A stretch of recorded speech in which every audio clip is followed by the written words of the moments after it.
Welcome to கதை திரட்டு audio books. இந்த வீடியோவில் நம்ம என்ன கதை கேட்க போகிறோம்னா, இனியும் கதை தொடரும் சிறுகதை. நம்ம சேனலை இது வரைக்கும் சப்ஸ்கிரைப் பண்ணாதவங்க சப்ஸ்கிரைப் பண்ணுங்க. பக்கத்தில் இருக்கிற பெல் ஐகானை கிளிக் பண்ணி ஆல்ங்கிற ஆப்ஷனை ப்ரெஸ் பண்ணுங்க. ஸோ தட் நான் போடுற கதைகளை உடனுக்குடனே நீங்கள் கேட்கலாம். வாங்க கதைக்குள்ளே போகலாம். உலகத்தை கெடுத்து குட்டிச்சுவர் பண்ணுறதுக்குன்னே கிளம்பியிருக்கானுங்க இந்த சேட்டிலைட் டிவி காரனுங்க. ஓரிசாண்டர் டிரான்ஸ்பாண்டராம், இன்டெல்சாட் டிரான்ஸ்பாண்டராம். எனக்கு மட்டும் சக்தி இருந்துச்சுன்னா பென்சிலால் எழுதினதை ரப்பரால் அழிக்கிறமே, அப்படி அழிச்சிடுவேன் இந்த டிவி நிகழ்ச்சிகளை எல்லாம். நாகரீகத்தை கேவலப்படுத்துறானுங்க, கலாச்சாரத்தை குழி தோண்டி புதைக்கிறானுங்க. ஒரு கலை உணர்ச்சி கிடையாது, ஒரு அழகுணர்ச்சி கிடையாது. எப்ப பார்த்தாலும் வக்ரம்தான், அசிங்கம்தான், கன்றாவிதான். அதை குடும்பம் குடும்பமா உட்கார்ந்து பார்க்கறது. நான் சொல்லிக்கிட்டே இருக்கேன், நீ வேணா பாரு. இன்னும் கொஞ்ச வருஷத்துல மனுஷனுடைய மனசு மட்டும் இல்ல, உருவங்கூட கெட்டு நசுங்கி குறுகி ஆரோக்கியம் கெட்டு அழிஞ்சு போகலன்னா பாரு. யோகேஸ்வரன் குமரி கொண்டிருந்தான். 10க்கு 12 அந்த அறையில் ஒரு பக்கமாக அமர்ந்து துவைத்த துணிகளை அமைதியாக மடித்து கொண்டிருந்த யுவராணி கீழ் உதட்டை பற்களால் அழுந்து கடித்து கொண்டாள். யோகேஸ்வரனின் கோபத்துக்கான காரணம் அவளுக்கு தெரியாததல்ல. கடந்த ஒரு வாரமாக அவனுடைய இந்த கோபத்தையும் அவள் செய்யும் சமாதானத்தையும் கேட்டு கேட்டு வீட்டு சுவர்களுக்கு கூட சலித்து போயிருக்கும். வீட்டில் இனிமேலும் அடகு வைக்க பொருள் இல்லை என்ற சூழ்நிலை. 4வது வகுப்பில் படிக்கும் நம்பியோ 7வது வகுப்பில் படிக்கும் முத்துவோ ஏதாவது செலவு கொண்டு வந்து விடுவார்களோ என்ற பயத்திலேயே இருந்தாள் யுவராணி. வீட்டு சொந்தக்காரனுக்கு வாடகை கொடுத்து 3 மாதமாகிவிட்டது. அதே மாதிரிதான் மளிகை, பால் எல்லாம். யோகேஸ்வரனின் தொழில் முடங்கியதில் இருந்த இதே நிலைதான். இங்க பாருங்கம்மா, இந்த ஜால்ஜாப் எல்லாம் வேணாம். நீங்க குடி வந்தப்ப கொடுத்த அட்வான்ஸ்ல இந்த 3 மாச வாடகையை கழிச்சுக்கிறேன். என்னால உங்களுக்கு பண்ண முடிஞ்ச சகாயம் அதுதான். வீட்டு சத்தம் வெளியே வராம குடித்தனம் பண்ண நல்ல மனுஷங்கிறதுனால தான் இதுவும். அதுக்கு மேல ஒரே ஒரு நாள் கூட நீங்க இங்க இருக்கக்கூடாது. வீட்டில இருந்து உங்க பொருளுங்களை எல்லாம் எடுத்து வெளியே வைக்கிற வேலையை எனக்கு வச்சிடாதீங்க. வர வாரம் சனிக்கிழமைக்குள்ள நீங்களாகவே வீட்டை ஒழிச்சு கொடுத்துடுங்க என்று ராயர் வந்து சத்தம் போட்டுவிட்டு போயிருந்தார். அதற்கப்புறம்தான் யுவராணி மனம் துணிந்த யோகேஸ்வரனிடம் தான் ஆகாஷ் டிவிக்கு வேலைக்கு போவதை பற்றி பேசினாள். யோகேஸ்வரன் அற்பமான புழுவை பார்ப்பது போல அவளை பார்த்தான். சிங்கம் இழைச்சா முயல் வந்து மச்சான் முறை கொண்டாடுங்கிறது இதத்தான் என்றான். வியாபாரத்தில் நஷ்டப்பட்டு கை ஒடிந்து கிடக்கிற அவன் இளைத்த சிங்கம். கம்பனும் நக்கீரனும் பாரதியும் வந்த வழியில் வந்தவன் நான் என்று கனல் பறக்கிற கவிதைகளையும் கட்டுரைகளையும் எழுதும் அவன் இளைத்த சிங்கம். சமூக அநீதிகளை அழித்துவிட முடியும் என்று அவ்வப்போது சிறு பத்திரிகைகளை லட்சிய வேகத்துடன் நடத்தி அவை பொருளாதார நெருக்கடியினால் அல்பாயுசில் உயிரிழக்க உற்சாகம் இழக்காமல் இருக்கிற அவன் இளைத்த சிங்கம். அவனுடைய இலக்கியத்தையும் லட்சியங்களையும் மோகித்து அவன் மேல் காதல் கொண்டு நிழலற்ற பாலையில் அவனுடைய நிழலாக நின்று அவன் காரியங்கள் யாவற்றுக்கும் கை கொடுத்து அவனுடைய கவிதைகளுக்கு திருத்தம் சொல்லி பாராட்டி விமர்சித்து அவன் பத்திரிகை நடத்தும் போது ப்ரூஃப் பார்த்து அவனுக்கு சகல விதங்களிலும் துணை நின்ற யுவராணி இன்று பொருளாதார நெருக்கடியில் இருந்து மீள வழி தெரியாமல் ஆகாஷ் டிவிக்கு வேலைக்கு போவதை பற்றிய பரிசீலனையில் இறங்கிவிட்டதால் அவன் பார்வையில் முயல். கொஞ்சம் பிராக்டிக்கலா யோசனை பண்ணி பாருங்க. நாம 2 பேர் மட்டும்னா பரவாயில்லை, குழந்தைங்களை நினைச்சு பாருங்க. யோகி உஷ் என்றபடி மூடியிருந்த தன் உதடுகளின் மீது தன் ஆள்காட்டி விரலை வைத்தான். எல்லா திருடனங்களும் அயோக்கியனங்களும் துரோகிங்களும் கள்ள மார்க்கெட்காரனங்களும் சொல்ற அதே சமாதானத்தை நீ எனக்கும் சொல்லாத. மந்திரம் உச்சரிப்பது போல அழுத்தமாக நிதானமாக மெதுவாக கனத்து கரகரத்தது அவன் குரல். எந்த தகுதியும் இல்லாம டிவியில முகம் காட்டுறதுனால கிடைக்கிற விளம்பரம், பேர், புகழ் இதெல்லாம் உனக்கும் ஒரு மயக்கத்தை ஏற்படுத்தி இருக்கலாம். நீ சொல்ற மாதிரி அதனால நம்முடைய பொருளாதார நெருக்கடியும் தீரலாம். இல்லைன்னு சொல்லல. நீ எடுக்கிற முடிவுல நான் தலையிடவும் மாட்டேன், உன்னை நான் தடுக்கவும் மாட்டேன், அதுவும் உனக்கு தெரியும். ஆனா அது நாம நினைக்கிற நிறைவை தர உலகம் இல்லை. உனக்கு அது சீக்கிரத்திலேயே விளங்கும். அவன் அதை சொல்லி முடித்த பிறகு தம்பதிகளுக்கிடையே நீண்ட நேரம் பேச்சே இல்லை. வாதம் வளர்த்து அதன் மூலம் தன் மனைவியின் முடிவை மாற்றி தீர வேண்டும். என்ற வேகம் அவனிடமும் இல்லை. நிர்பந்தத்தை ஒட்டி தான் எடுத்த முடிவே நியாயமானது என்ற சாதிக்கிற பிடிவாதம் அவளிடமும் இல்லை. ஆனால் யோகேஸ்வரனின் வார்த்தைகள் ஏதோ ஒரு சாபம் போல அவளுக்கு பட்டது. அது நமக்கான உலகம் இல்லை என்றான். இது அறிவிப்பா இல்லை எச்சரிக்கையா?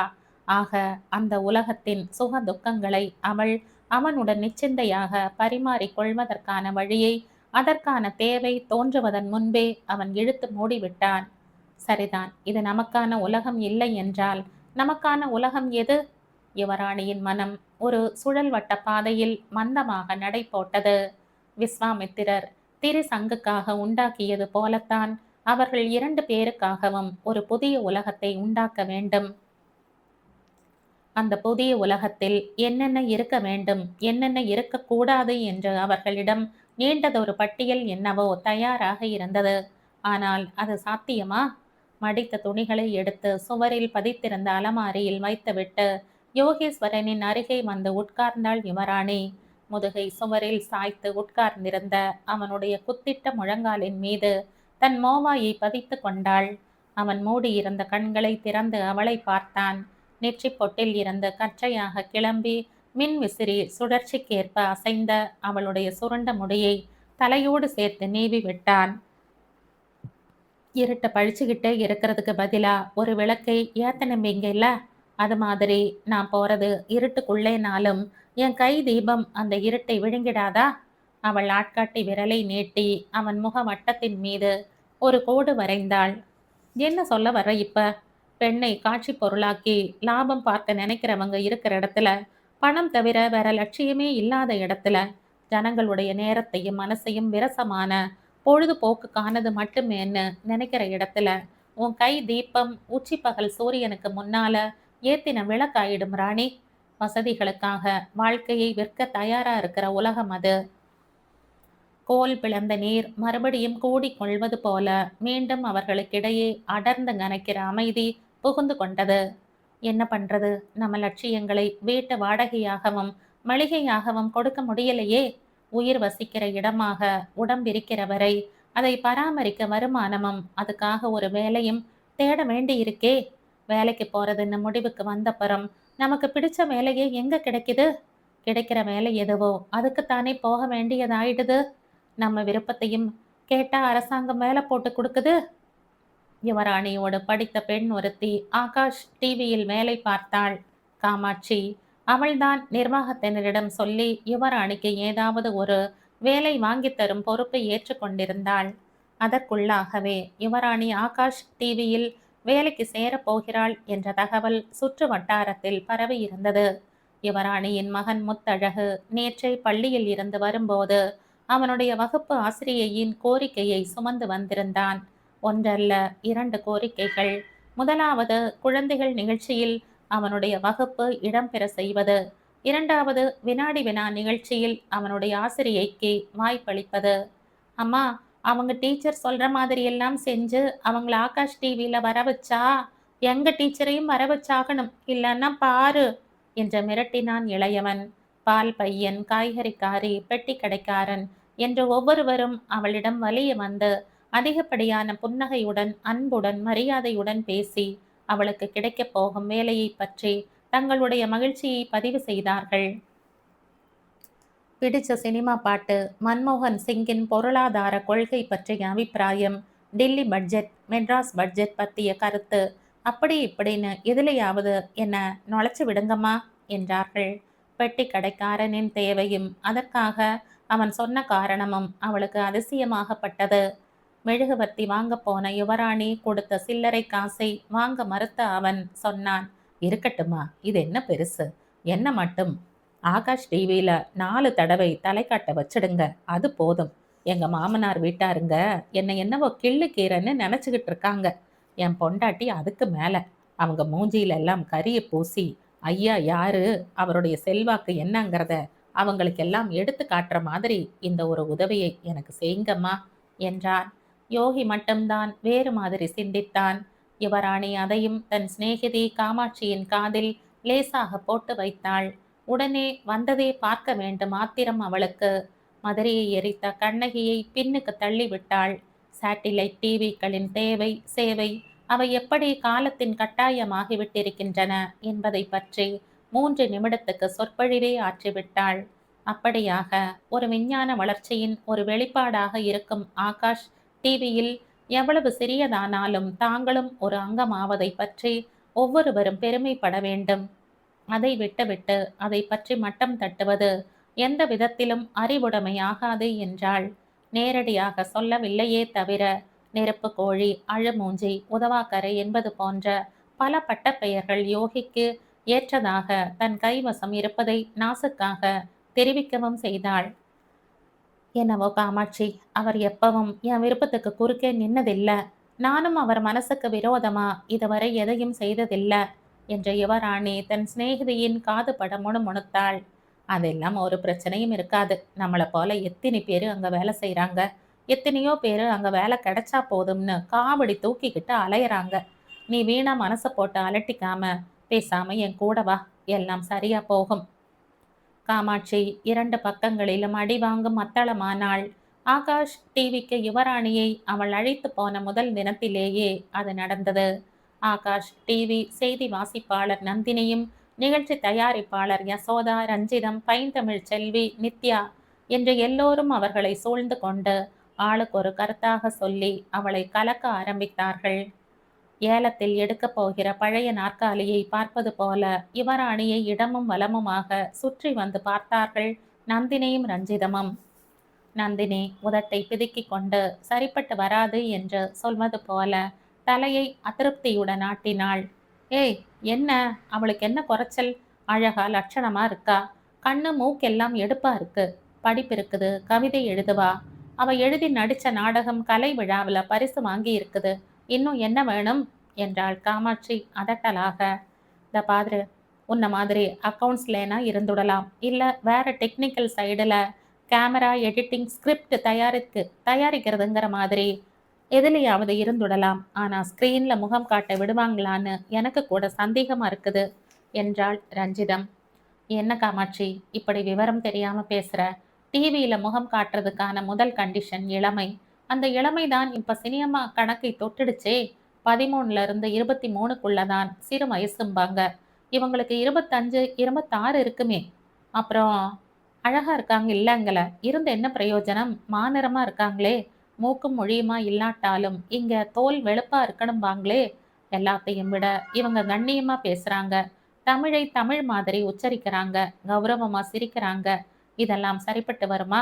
டிவி பார்த்துக்கிட்டு இருக்கிறவங்க மேல நாய்க்குட்டி விழுந்து புரள்ற மாதிரி பெரண்டு கொஞ்சி கெஞ்சி பேசுற குரல்ல பழைய காலத்து பொம்பளை முறை மாப்பிள்ளையை பார்க்கறாப்புல ஒரு பார்வை பார்த்து சிரிச்சு மணிக்கட்டை சக்கர வட்டமா சுத்தி எதிராளியோட கண்ணை குத்துற மாதிரி மின்னல் வேகத்துல 2 ஆள்காட்டி விரலையும் நீட்டி தமிழை இங்கிலீஷ் உச்சரிப்போடு பேசி வண்டு ரீங்கரிக்கிறாப்புல மூக்கால வார்த்தைகளை சொல்லி ஒவ்வொரு எழுத்தையும் ஏத்தி இறக்கி இதெல்லாம் இவங்களால முடியுமா என்று மெய்யான அக்கறையுடன் கவலைப்பட்டாள் பைந்தமிழ் செல்வி.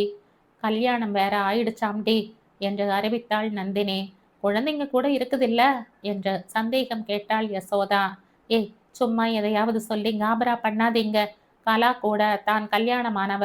உஷாவுக்கு 15 வயசுல பையன் இருக்கான். அவங்களையெல்லாம் இங்க வேலைக்கு சேர்த்துக்கலையா? போங்கடி பேசாம என்று அவர்களை அடக்கினாள் காமாட்சி. பிரம்மாண்டமான கட்டிடத்தையும் கால் புதையும் கம்பளங்களையும் பளபளக்கும் உலோக கதவு பிடிகளையும் அலங்கார சாதனங்களையும் கண்டு பிரமித்து போயிருந்த யுவராணியை அவர்கள் பேச்சு கலங்கித்தான் போக செய்தது. என்ன பேச்சு பேசுறங்க ஆமு? கழுதையும் குதிரையும் ஒன்னாயிடுமா? கலா உஷாவெல்லாம் ஆகாஷ் டிவி ஆரம்பிச்ச காலத்திலிருந்தே இங்க இருக்கிறவங்க. அப்புறம் நிர்வாகத்துக்கு அவங்க செஞ்சிருக்கிற சேவை இருக்குதே. சேவை அது என்ன எல்லாராலையும் செய்ய முடிஞ்ச சேவையா என்றாள் நந்தினி. சி, பொறாமை பிடிச்ச நாய்ங்க. எங்கேயாவது ஒரு பொம்பளை பவர்ஃபுல்லா இருந்தா உங்களுக்கு பிடிக்காதே? உடனே இப்படி எதனா பழிய போடுங்க என்ற நந்தினியின் காதை பிடித்து முறுக்கினாள் பைந்தமிழ் செல்வி. அட, உள்ளத சொன்னா இவ என்னாடி அவளுங்களுக்கு இந்த வக்காலத்து வாங்கறா என்று செல்வியின் தலையில் ஒரு குட்டு வைத்தாள் ரஞ்சிதம்.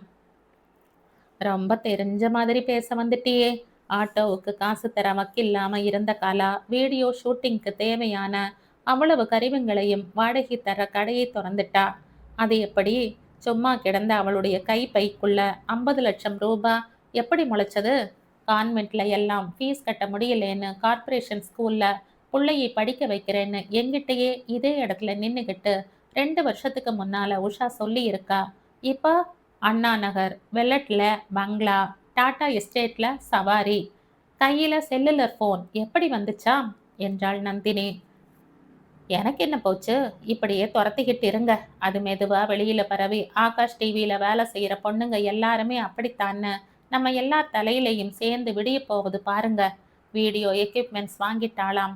ஏன் பேங்க்ல லோன் போட்டு வாங்கி இருக்க மாட்டாளா? வீடு கட்டிட்டாளாம். ஒருவேளை அரசாங்கம் நிலம் ஒதுக்கி இருக்கும். நகை நட்டை வித்து பூர்வீகமான சொத்துங்களை வித்து கட்டி இருக்கலாம். உடனே எதுக்கு தப்பு கணக்கு போடுறீங்க? என்றாள் பைந்தமிழ் செல்வி. அப்படிங்களா இயேசுநாதரே? அவளுங்க 2 பேரும் அடிக்கிற கொட்டத்தையும் வெளியே போட்டு காட்டுற வேஷத்தையும் இந்த 2 கண்ணாலையும் பார்த்ததனால சொல்லிட்ட என்று ரஞ்சிதம் படபடவென்று கன்னத்தில் தப்பு போட்டு கொண்டு நந்தினியின் பக்கம் திரும்பி அவளுங்களை பத்தி ஒரு வார்த்தை தப்பா பேச விட மாட்டேங்கிறா. என்ன சமாச்சாரம் என்றாள். நந்தினி எதையும் சொல்வதற்கு முன் பைந்தமிழ் செல்வி, அவங்கள பத்தி ஒரு நல்ல வார்த்தை சொல்ல மாட்டேங்கிறீங்களே நீங்க, அது ஏன் என்று அவர்களை மடக்கினாள். அப்படி கேளு, நான் சொல்றேன் அந்த விஷயத்த என்றாள் யசோதா.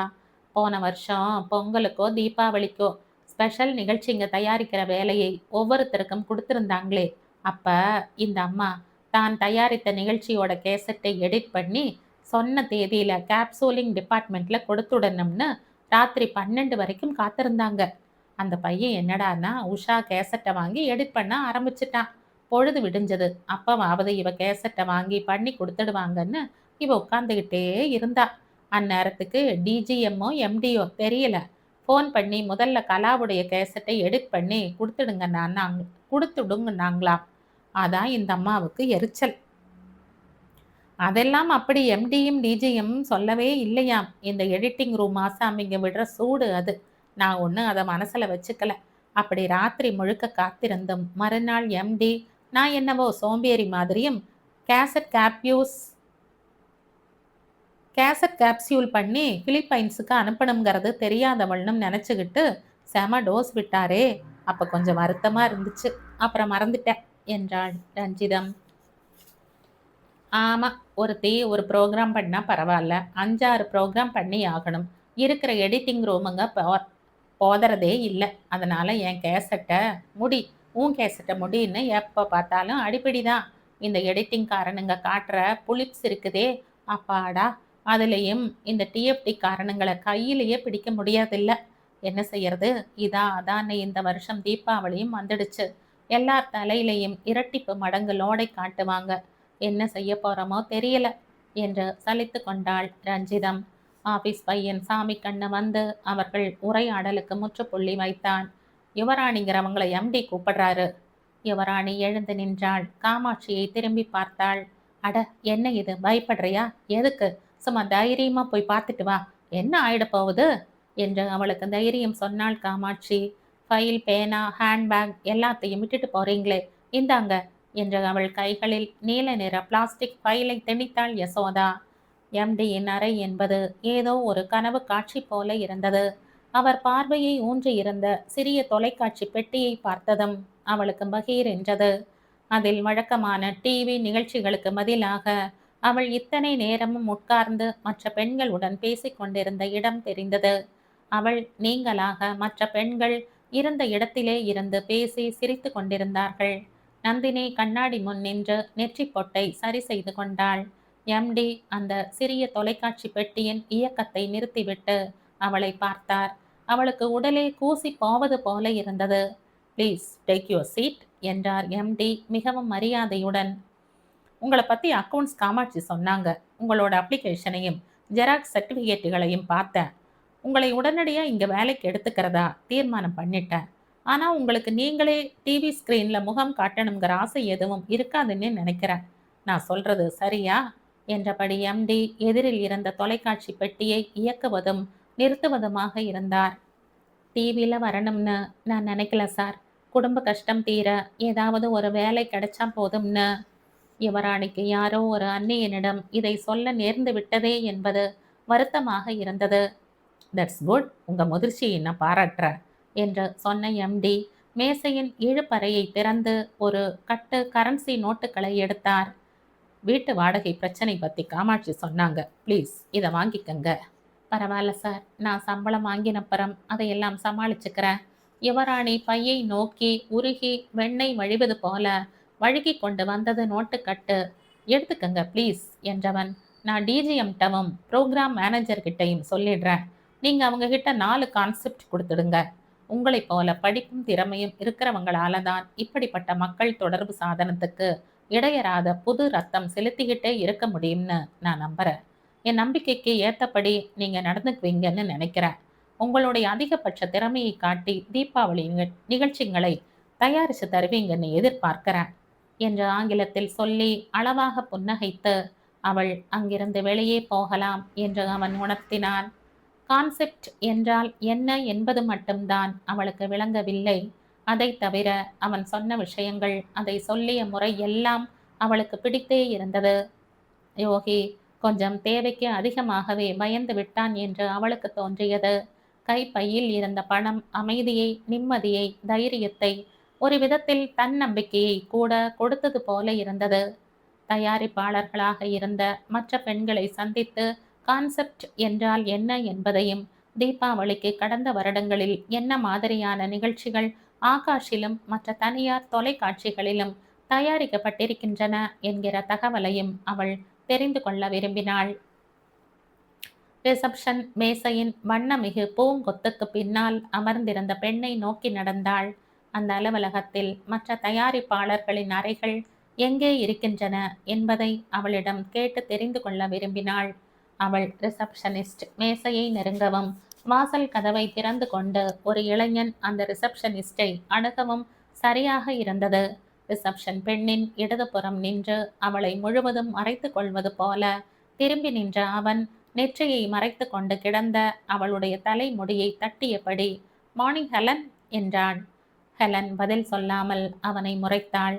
அந்த ராட்சசி உங்களை காலையில் வந்ததுலேருந்து 4 தடவை கேட்டுட்டா. இன்னைக்கு அவன் நடிகை மிருதுளாவை பார்த்து ப்ரோக்ராம் முடிவு பண்ண இந்த வண்டியைத்தான் ரிசர்வ் பண்ணி வச்சிருந்தாளாம். எந்த ராட்சசி சொல்கிறம்மா? ஒரு 5-6 நடமாடுதே, அதனால் குழப்பமாக இருக்குது. வேணா கிண்டல் பண்ணாதீங்க. நேற்று காத்தால வண்டி எடுத்துட்டு போனவர் நீங்க. பிள்ளைங்களை பள்ளிக்கூடத்துக்கு கொண்டு போகிறது, பொண்டாட்டியை டாக்டர் கிட்ட அழைச்சிட்டு போகிறது, அரிசி மூட்டையை வீட்டில் கொண்டு போய் இறக்குறது, இதுக்கெல்லாம் உங்களுக்கு ஆஃபீஸ் வண்டி தானா கிடைச்சது? டிஜிஎம் கிட்ட சொல்கிறேன், எம்டி கிட்ட சொல்கிறேன்னு குதிச்சுக்கிட்டு இருக்கா ரஞ்சிதம் என்றாள் ஹெலன். அவர்கள் பேசும்போது குறுக்கிட வேண்டாம் என்று யுவராணி மௌனமாக நின்றாள். அதற்குள் ரஞ்சிதம் புயலை போல வேகமாக வந்து அவன் எதிரே நின்றாள். ஹாய் ராஜ், எங்க உன் இது? சாரி, கால், அதை காட்டு. நான் உடனே விழுந்து மன்னிப்பு கேட்டுக்கிறேன். அடடா, எதுக்கு இப்படி காலே தெரியாம இத்தனை மீட்டர் துணியை போட்டு காங்க்ரா கட்டி அதை மறைச்சுக்கிட்டு இருக்க? அங்கங்க அசிங்கமா நரம்பும் எலும்பும் தூக்கிக்கிட்டு இருக்கிற காலையும், கோலா கோலான்னு சதை பிழுங்கி வழியிற காலையும் காட்டிக்கிட்டு ஒவ்வொருத்தையும் ஹாட் பேண்ட்ஸ், பெர்முடா ஸ்கர்ட்டுன்னு. Stop it mister. வண்டி எங்க? மிருதுளா மத்தியானம் ஃப்ளைட்டில் கோயம்புத்தூர் கிளம்புறதுக்கு முன்னால் நான் போய் அவங்கள பிடிச்சு ஆகணும். வந்து பேசிக்கிறேன் உங்ககிட்ட என்று தலை தெறிக்க வெளியே ஓடினாள் ரஞ்சிதம். பாத்தியா நீல் எவ்வளவு கோபமாக இருக்கான்னு? விஷயத்தை பெருசுப்படுத்தாம விடவே மாட்டா. நீ வேணா பாரு என்றாள் ஹெலன். ஹஹஹ என்றான் அவன், யாரோ ஒரு சினிமா நடிகரை நினைவுபடுத்தும் விதத்தில். என்ன பண்ண முடியும் இவளால? எம்டி கிட்ட சொல்கிறேன், அரசியல்லையும் சினிமாவிலையும் டாப்பில் இருக்கிற 4 பேரை சொல்லி அவங்கள வச்சு சுவாரஸ்யமாக ஒரு ப்ரோக்ராம் பண்ணலாம்னு அலைஞ்சிக்கிட்டு இருந்தேங்கிறேன். ரஜினிகாந்த், சரத்குமார், சுப்பிரமணிய சுவாமி, கூப்பா கிருஷ்ணன், அப்படி இப்படின்னு 4 பேரை சொல்ல வேண்டியது தான். ரியலி? ரியலாவது முயலாவது சும்மானாச்சுக்கும் அப்படி ரீல் விட வேண்டியது தான். ஐயையோ, டிரைவர் விசாரிச்சா? இவங்க தர டீ தண்ணியை விட நான் அவனுக்கு கொடுக்குற சீம தண்ணிக்கு அவன் விசுவாசமா இருப்பான், நீ கவலைப்படாத என்றான் அவன். யுவராணிக்கு சங்கடமாக இருந்தது. 5.5 அடி உயரத்தில் அவள் ஒருத்தி நிற்கிறாள் என்கிற பிரக்ஞையே இல்லாமல் பேசிக் கொண்டிருந்தார்கள் அவர்கள். எக்ஸ்கியூஸ் மீ என்றாள் யுவராணி. அவர்கள் இருவரும் அவளை பார்த்தார்கள். நான் என்னைக்கு தான் இங்கே வேலைக்கு சேர்ந்திருக்கேன். ஏதாவது ஒரு ப்ரொடியூசரை பார்த்து பேசணும். ஐம் நீலகண்டன், நானும் ப்ரொடியூசர் தான், பேசலாம் வாங்க. என்ற அவன் மீண்டும் ஒரு தடவை ஹலனின் முடிக்கற்றையை சுண்டிவிட்டு யுவராணியுடன் நடந்தான். எம்டியின் டேபிளின் மேல் இருக்கும் சின்ன திரையில் ஹெலனின் முடிக்கற்றை துள்ளுகிற துள்ளல் தெரியுமா என்று நினைத்தபடி அவனுடன் நடந்தாள் யுவராணி. உங்களுக்கு ரூம் காமிச்சிட்டாங்களா? இல்லை. சரி, அப்புறம்? சார், கான்செப்ட்னா என்ன? முதல்ல என்னை சார்னு கூப்பிடுறத விட்டுடுங்க, சும்மா நீல்னு கூப்பிடுங்க என்றவன் அவளிடம் மளமளவென்று அந்த தனியார் தொலைக்காட்சி இயங்கும் முறை, அதில் தயாரிப்பாளர்களின் வேலை பற்றியெல்லாம் விவரமாக சொன்னான். ஆக, கான்செப்ட்னா தீம், அதாவது எதை பற்றின நிகழ்ச்சின்னு சின்னதா ஒரு குறிப்பு எழுதி தர்றது, அவ்வளவுதானே? முதல்ல அதை செஞ்சிடுறேன். யுவராணி அவனிடமிருந்து வெறும் தாள்களை வாங்கி வைத்து கொண்டு எழுத உட்கார்ந்தாள். எழுதினாள். 1. குழந்தைகளுக்காக சொல்லப்படும் கதைகளில் பொய், வஞ்சம், ஏமாற்று ஆகியவை வெல்வதாகவே காட்டப்படுவதை மாற்றி இந்த காலத்தின் யதார்த்தங்களும் மதிப்பீடுகளும் கலந்து கதை சொல்ல வேண்டும். நம்பர் 2. பெண்களின் தன்னம்பிக்கையை வளர்க்கிறேன் என்று பிரபலங்களை பேட்டி காண்பது சாமானிய பெண்களின் உள்ளத்தில் ஒரு தாழ்வுணர்ச்சியை ஏற்படுத்துகிறது. இதை தவிர்த்து தெருவுக்கு தெரு, வீட்டுக்கு வீடு சராசரி பெண்கள் குடும்ப வாழ்வில் அன்றாட சிக்கல்களை எதிர்கொள்ளும் விதங்கள், அவர்களின் சாதனை பற்றிய தகவல்களை வரவேற்கலாம். நம்பர் 3. அட்லாண்டாவின் ஒலிம்பிக் பந்தயம் நமது விளையாட்டுத்துறை எவ்வளவு தாழ்ந்து கிடக்கிறது என்பதற்கு அடையாளம். நமது இளைஞர்களுக்கும் இளம் பெண்களுக்கும் விளையாட்டுகளின் மீது ஆர்வமும் உடல் வலிமையை வளர்த்து கொள்வதற்கான அக்கறையையும் உண்டாக்கக்கூடிய விதத்தில் அத்துறையில் உள்ள விற்பனர்களை கொண்டு நிகழ்ச்சி தயாரிக்கலாம். நம்பர் 4. நாம் வாழும் ஊர், மாவட்டம், மாநிலம், நாடு, அண்டை நாடுகள் ஆகியவை பற்றிய புவியியல் ரீதியான தகவல்களும் சரி, வரலாறும் சரி, பெரும்பாலானவர்களுக்கு தெரியாத நிலைதான் இருக்கிறது. அதை மாற்றுவதற்கு ஏற்றதான நிகழ்ச்சிகள் தரலாம். எழுதியவற்றை யுவராணி மீண்டும் படித்து பார்த்தாள். அவளுக்கு அவை மிகவும் திருப்தியாக இருந்தன. நிகழ்ச்சி அமைப்பு பற்றிய விரிவான குறிப்புகளை எழுத உட்கார்ந்தாள். ஆபீஸ் பையன் சாமி கண்ணு மறுபடியும் அவளை தேடிக்கொண்டு வந்தான். நீங்க தானே யுவராணி மேடம்? உங்களை புரோகிராம் மேனேஜர் கூப்பிடுறாரு. யுவராணி எழுதியவைகளை எடுத்துக்கொண்டு சாமி கண்ணுவை தொடர்ந்து நடந்தாள். நெற்றி முழுவதும் அடைத்தாற்போல தீட்டி இழுத்த குங்குமம், சுருக்கம் விழுந்த முதிர்ந்த முகத்தோடு ஒட்டாத கன்னங்கரையில் என்ற டை அடித்த தலைமுடி, இறுக பிடித்த பாலியஸ்டர் சட்டை ஆகியவற்றுடன் உட்கார்ந்திருந்த புரோகிராம் மேனேஜரின் முகத்தில் எள்ளும் கொள்ளும் வெடித்தது. வணக்கம் சார் என்றாள் யுவராணி. என்ன வணக்கம்? எதுக்கு வணக்கம்? ஏன் வணக்கம்? வயசானவங்களுக்கு வணக்கம், இளசங்களுக்கு ஹாய், அப்படித்தானே? இல்லை சார், அப்படியெல்லாம் இல்லை. அப்ப ஏன் எனக்கு ஹாய் சொல்லலை? இவ்வளவு நேரம் அந்த நீலகண்டன் ரூம்ல போய் உட்கார்ந்துகிட்டு இருக்கீங்க, அவனை பார்த்து வணக்கமா சொன்னீங்க? சொல்லுங்க. சொல்லுங்க. சொல்லலை சார். பின்ன எனக்கு தெரியாதா உங்களை மாதிரி ஆளுங்களை? எம்டி ரூமுக்கு வந்தீங்க, அதுக்கப்புறம் நேரம் இங்கே தானே வரணும்? இத்தனைக்கும் அவர் டிஜிஎம்மையும் ப்ரோக்ராம் மேனேஜரையும் பாருங்கன்னு சொல்லி அனுப்பியிருக்கிறாரு. நீங்கள் போய் அவன் ரூமுக்குள்ளே உட்கார்ந்துக்கிட்டு இருக்கீங்க. யுவராணி இந்த திடீர் தாக்குதலை எதிர்பார்க்கவே இல்லை. அயற்சியாக இருந்தது அவளுக்கு. சார், தப்பா நினச்சிக்காதீங்க, நான் கான்செப்டோட தான் உங்களை வந்து பார்க்கணும்னு. போதும்மா, உங்களை எல்லாம் எனக்கு தெரியும். என்னை யாருன்னு நினச்சிங்க? ஃபிலிம் ஃபீல்டில் 40 வருஷம் பழம் தின்னு கொட்டை போட்டவன் நான். உங்களை மாதிரி கோடி பேரை பார்த்தாச்சு. சாது பூச்சியாக வருவீங்க, நாளைக்கே பார்த்தா டிஜிஎம் கூட உட்காந்து காரில் ஊர்வலம் வருவீங்க. எனக்கே அந்த விவகாரம்லாம், நான் உண்டு என் வேலை உண்டுன்னு இருக்கிறவன் நான். கொண்டாங்க கான்செப்டை என்று யுவராணி நீட்டிய தாள்களை அவள் கையில் இருந்து பிடுங்காத குறையாக வாங்கினார். ஒரு தடவைக்கு 3 தடவைகள் படித்தார். அவருடைய நெற்றியில் இருந்த கோடுகள் ஆழமாயின. புருவங்கள் முடிச்சாக உயர்ந்து தாழ்ந்தன. உட்காருங்க என்றபடி அவளிடமிருந்து வாங்கிய தாள்களை மீண்டும் அவளிடமே கொடுத்தார். இதுதான் கான்செப்டா? இந்த கான்செப்டினுடைய கான்செப்ட் என்ன? ஆகாஷ் டிவிக்கு ஜனகணமன பாடுறதா? யுவராணி பதை பதைப்புடன் உட்கார்ந்திருந்தாள். எடுத்ததும் குழந்தைகளுக்கு சொல்ற கதையாம். இங்க பாருங்க, நம்ம குழந்தைகளுக்கும் அவங்களை பெத்தவங்களுக்கும் டிவியில் முகம் காமிக்கணுங்கிறது தான் முக்கியம், புரிஞ்சுக்கங்க. இல்லைன்னா எதுக்கு 1 வயசு குழந்தையோட படத்தை காட்டி பிறந்த நாள் வாழ்த்து சொல்லி ஒருவன் ஒருவன் முதலாளி பாட்டை போடுறோம்? 1 வருஷத்து குழந்தைக்கு அந்த பாட்டில் இருக்கிற தத்துவம் எல்லாம் புரியவா போகுது? என்ன நான் சொல்றது புரியுதா? அதை விட்டுருங்க. யுவராணி சரி என்பது போல தலையசைத்தாள். அப்புறம் என்ன எழுதியிருந்தீங்க? என்னமோ சரித்திரம் பூகோளம்லாம் சொல்லித் தரணும்னு. இது என்ன ஆகாஷ் டிவியா இல்ல யூஜிசியா? பள்ளிக்கூடத்துல இதெல்லாம் சொல்லி கொடுத்தாலே அவன் ஓட்டம் பிடிக்கிறான். நீங்க என்னடானா டிவியில கொண்டாந்து சரித்திரம் சொல்லி தரேங்கிறீங்க. வேற வினையே வேணாம். 68 சேனல் வந்துருச்சு. பார்க்குறவன் தலையை பிச்சுக்கிறான். ரிமோட் கண்ட்ரோலுக்கு வாய் இருந்தா அழும். அவ்வளவு வேகமா சேனல் மாத்துறான். நம்ம ப்ரோக்ராம் எப்படி இருக்கணும்னா அது முடிகிற வரைக்கும் பார்க்குறவன் ரிமோட் மேலே கையை வைக்கப்படாது. என்ன புரியுதா? யுவராணி அவர் சொல்வதை கேட்டபடி சிலையாக அமர்ந்திருந்தாள். புரோகிராம் மேனேஜர் வழுக்கை தெரியாமல் காதோரத்தில் இருந்து மறு காது வரை இழுத்து வைக்கப்பட்ட பழைய 10 பைசா மாதிரி வளைந்து நெளிந்து போன தலைமுடியை உள்ளங்கையால் அழுத்தி விட்டு கொண்டார். நெற்றி பொட்டை ஆட்காட்டி விரலால் படபடவென்று தட்டி கொண்டார். ஆனா மற்றது ரெண்டையும் உருப்படி பண்ணிடலாம். அன்றாட வாழ்வில் பெண்கள் சாமர்த்தியம் வெளிப்படும் விதங்கள்னு சொன்னீங்களே, அதுக்கு ஃபிலிம் கிளிப்பிங்ஸ் தயார் பண்ணிடுங்க. அந்த காலத்தில் தங்க பதக்கத்தில் ஒரு சீன் வரும். சிவாஜி சார் தைரியசாலியான போலீஸ் ஆஃபீஸராக இருந்தாலும் பட்டாசு வெடிக்க பயப்படுவார். விஜயா மாதா வந்து வெடிகளை கொளுத்துவாங்க. அந்த மாதிரி சீனுங்களை புது படங்கள்ல இருந்து எடுங்க. லைப்ரேரியன் கிட்ட கேட்டாலும் படங்களும் தருவார். தனியாக கிளிப்பிங்ஸ் பட்டியலும் இருக்கும் என்றவர் அவளை உற்று பார்த்துவிட்டு, என்ன என்றார். சரி சார் என்றாள் யுவராணி. அந்த விளையாட்டு கான்செப்ட் இருக்கே, அதில் நிறைய செய்யலாம். கொஞ்ச நேரம் ஸ்போர்ட்ஸ் ஃபீல்டில் இருக்கிற நிஜ ஸ்டார், அப்புறம் அவங்க ஆட்டத்தில் அனல் பறக்கிற கட்டம், அப்புறம் அதே விளையாட்டு வர ஃபிலிம் கிளிப்பிங்ஸ், பந்தாட்டம், சடுகுடு, இதுக்கெல்லாம் பாட்டுங்களே கூட கிடைக்கும். கடைசியாக யாராவது ஒரு நடிகர் வந்து அந்த விளையாட்டை இளைஞர்கள் கற்றுக்க வேண்டியதன் அவசியம் பற்றி சொல்கிறாப்புல வச்சு ஜமாய்ச்சிடலாம். யுவராணிக்கு அதை ரசிக்க முடியவில்லை. சினிமா நடிகர்னு புகுத்தினா நிகழ்ச்சியோட தரமே போயிடும் சார் என்றாள் தயங்கியபடி. இந்த இடத்துல தான் அனுபவம் பேசணும். நீங்கள் நினைக்கிறது தப்பு. நீங்கள் அரை மணி நேரம் கரடியாக கத்தினாலும் நம்ம ஜனங்க சட்டை செய்யாதுங்க.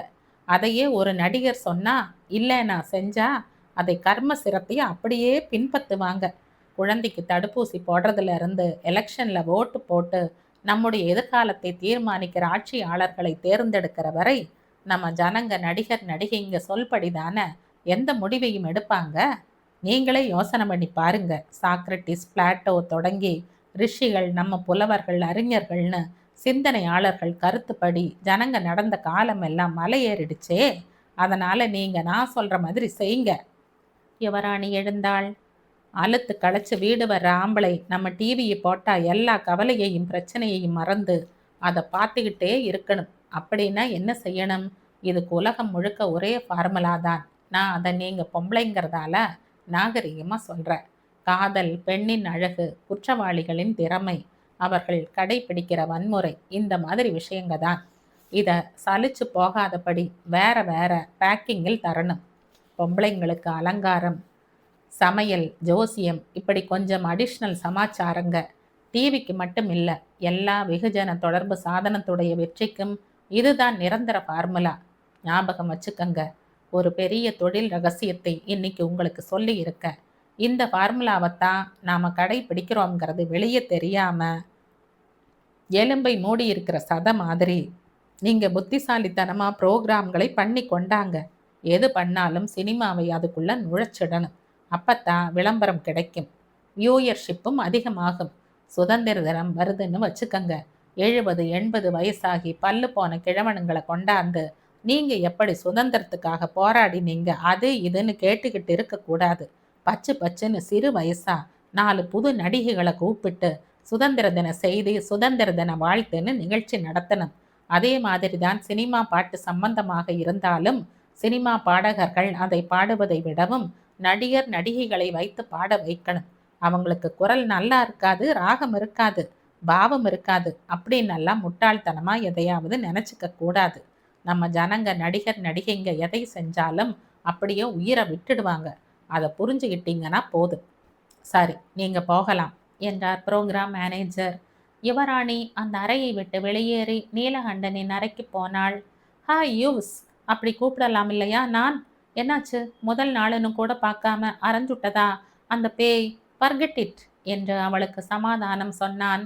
அவளை அழைத்து கொண்டு போய் அலுவலகம் முழுவதும் சுற்றி காட்டினான். ஒவ்வொருவரையும் அறிமுகம் செய்து வைத்தான். எடிட்டிங் அறையில் இருந்த நந்தகுமாரும் கிள்ளி வளவனும் நீலகண்டனை கேலி செய்தார்கள். அதிர்ஷ்டக்காரன்டா நீ, இன்னைக்குதான் கட்டடத்துக்குள்ள அவங்க காலை எடுத்து வச்சிருக்காங்க, அன்னைக்கே நீ அவங்க இதயத்துக்குள்ள காலை எடுத்து வச்சிட்டியேடா என்றார்கள். நீலகண்டன் இது எப்போதும் எனக்கு நடப்பது தானே என்பது போன்ற பாவனையில் புன்முறுவல் செய்தான். அவர்கள் பேச்சு காதில் விழாத மாதிரி யுவராணி மானிட்டரை பார்த்து கொண்டு நின்றாள். அங்கும் அதிக நேரம் நிற்க முடியாதபடி அவர்கள் அனைவரும் அரவிந்த் சுவாமி, உயிரே வந்து என்னோடு கலந்துவிடு என விடுத்த அழைப்பை ஏற்று ஓடி வரும் மனிஷா கொய்ராலாவின் குலுங்கும் அழகை உறைய வைத்து ரசிக்கத் தொடங்கியதும் அங்கே நிற்க முடியாத அருவருப்பு உணர்ச்சியுடன் வெளியே நடந்தாள் யுவராணி. லைப்ரரியில் மாலை வரை ஃபிலிம் கிளிப்பிங்ஸ் தேடுவதில் அவளுடைய பொழுது கழிந்தது. பறவைகள் வீடு திரும்பும் வேளையில் நீலகண்டன் அவளை எல்லா இடத்திலேயும் தேடிவிட்டு கடைசியாக லைப்ரரிக்கு வந்தான். என்ன யூஸ், அந்த கிழம் சொன்னதையெல்லாம் இன்னைக்கே செஞ்சுடணுமா என்ன? கிளம்பு. கிளம்புறதா? எங்க என்றாள் யுவராணி. எடிட்டிங் ரூமில் அவனுடைய தோழர்கள் அவளை குறித்து பேசிய போது அவன் அதை தடுத்தோ மறுத்தோ எதுவும் சொல்லாததோடு பெருமிதம் தோன்ற புன்னகை பூத்தது அவளுக்கு பிடிக்கவே இல்லை. ஈகா தியேட்டர் போயிட்டு போலாம், தில்வாலே துல்ஹானியா சம்திங்னு ஒரு படம் வந்து போடுன்னு போட்டுக்கிட்டு இருக்குதுல்ல, அதுக்கு 2 டிக்கெட் வச்சிருக்கேன். யுவராணியின் மனதில் இருந்து ஒரு கொதி நீர் ஊற்று கிளம்பி உடலெங்கும் பரவி கண்களில் தீப்பொறியாக உருமாற்றம் கொண்டது. இவன் என்ன நினைத்து கொண்டிருக்கிறான்? நான் இன்னும் இவனை சந்தித்து முழுசாக 24 மணி நேரம் கூட ஆகவில்லையே. அதற்குள் எந்த தைரியத்தில் இப்படி ஒரு அழைப்பை விடுக்கிறான்? தயாராக கைவசம் டிக்கெட் வேறு வைத்திருக்கிறான். சார், மரியாதையா பேசுங்க, வீட்டில் என் புருஷனும் பிள்ளைங்களும் எனக்காக காத்துட்டு இருப்பாங்க என்றாள் யுவராணி. தான் மணமானவள் என்ற செய்தியை ஒரு மிரட்டலை போல தெரிவித்தாள் அவள். என்ன யூஸ், இவ்வளவு நேரம் டீசெண்டா பழகிட்டு திடீர்னு நாட்டு மாடு மாதிரி மிரள்ற? என் வீட்டில் கூடத்தான் பொண்டாட்டி பிள்ளைங்க இருக்காங்க. So what? அவங்கள கல்யாணம் சாவு காது ஒத்துன்னு எதுக்காவது கூட்டிட்டு போவேன். அந்த மாதிரி நீங்களும் உங்க வீட்டு மனுஷாலை பழக்கிடுங்க. கிளம்புங்க, படம் ஆரம்பிச்சிடும். யுவராணி பற்களை கடித்து கொண்டாள். இப்பேற்பட்ட காட்டு மிராண்டியை எப்படி சமாளிப்பது? இதற்கான பக்குவமும் பயிற்சியும் அவளுக்கு ஏது? கூச்சல் போட்டு தகராறு செய்தால் முதல் தினத்திலே தகராறு செய்தவள் என்ற பெயர் கிடைக்கும். அதற்கும் மேற்பட்ட பட்டங்களையும் அவன் அவளுக்கு கட்டக்கூடும். அமைதியாக இருந்தால் அவனுடைய துணிச்சல் அதிகரிக்கக்கூடும். யுவராணி சற்றே யோசித்தாள். நான் இப்ப உடனே வீட்டுக்கு போய் ஆகணும் என்றாள். அவள் குரல் அவளுக்கே அந்நியமாக தோன்றியது. கடுமையும் துயரமும் தவிப்பும் கலந்து அந்த குரலில் இருந்த ஏதோ ஒன்று இனிமேல் முயற்சி செய்வதில் பயன் இல்லை என்று அவனுக்கு உணர்த்தி இருக்க வேண்டும். அவன் அவளை மன்னிக்கிற பெருந்தன்மையான தோரணையில் okay okay use, it's all right என்றபடி வெளியேறினான். அவர்களுடைய வாக்குவாதத்தை கேட்டும் கேளாத பாவனையாக லைப்ரரிக்குள் நடமாடிக் கொண்டிருந்த லைப்ரேரியன் நித்யானந்தம் யுவராணியை நெருங்கினான்.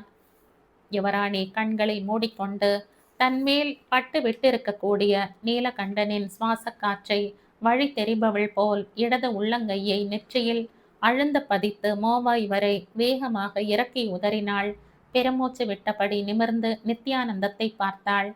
யுவராணி, என்னடா இவன், அறிமுகமே இல்லாதவன் இதுக்குள்ள நமக்கு உபதேசம் பண்ண வந்துட்டானேன்னு நினச்சிக்காதீங்க. எங்க அம்மா ஒரு ஒர்க்கிங் உமன். சின்ன வயசுலேயே அவங்க கஷ்டத்தை பார்த்தவன் நான். எங்க அம்மாவும் நானுமா ஒரு காலகட்டத்தில் உட்கார்ந்து இதை பற்றி பேசவும் பேசியிருக்கோம். இது உங்களுக்கு ஆச்சரியமா இருக்கலாம். எனக்கும் எங்க அம்மாவுக்கும் 14 வயசுதான் வித்தியாசம். என்னை தவிர வேற துணையும் ஆறுதலும் அவங்களுக்கு இல்லை. அந்த சூழ்நிலை தெரிஞ்சா உங்களுக்கு அது அதிசயமா தெரியாது.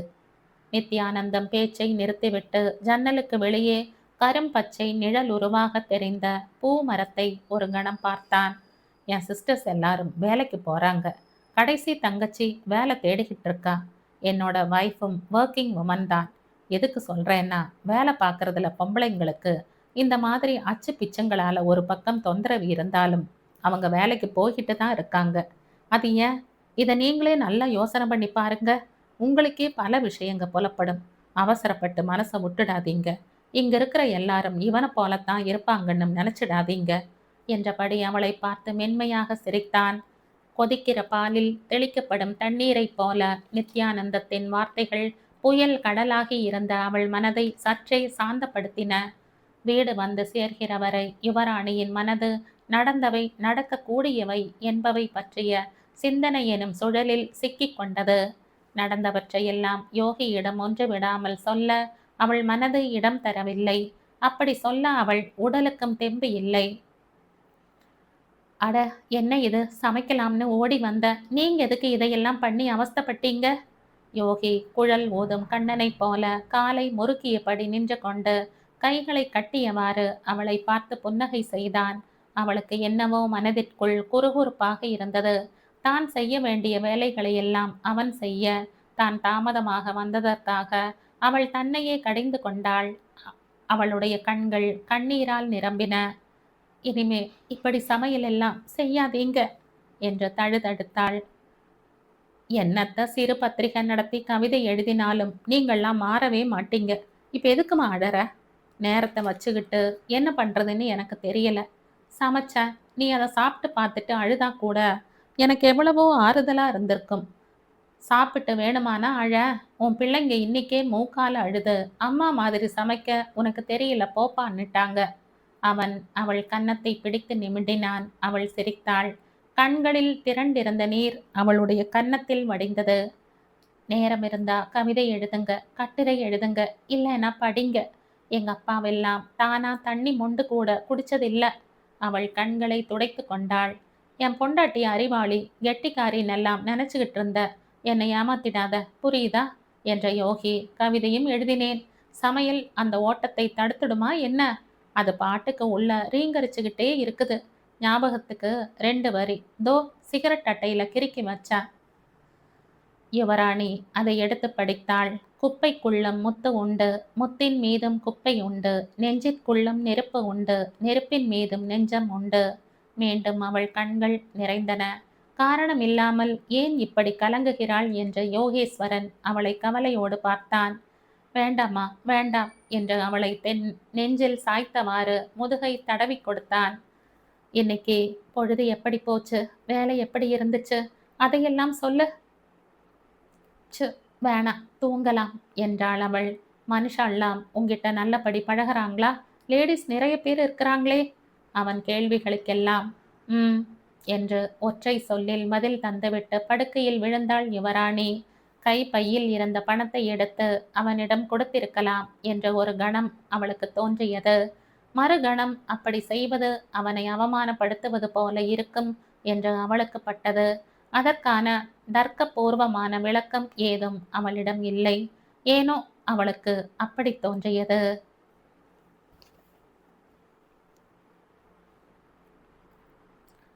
இதோடு இந்த கதை முடியுது. இந்த கதை உங்களுக்கு பிடிச்சிருந்தா லைக் பண்ணுங்க, ஷேர் பண்ணுங்க, சப்ஸ்கிரைப் பண்ணுங்க. மற்றும் ஒரு இன்ட்ரெஸ்டிங்கான கதையோட அடுத்த வீடியோல சந்திப்போம். பாய். தேங்க்யூ.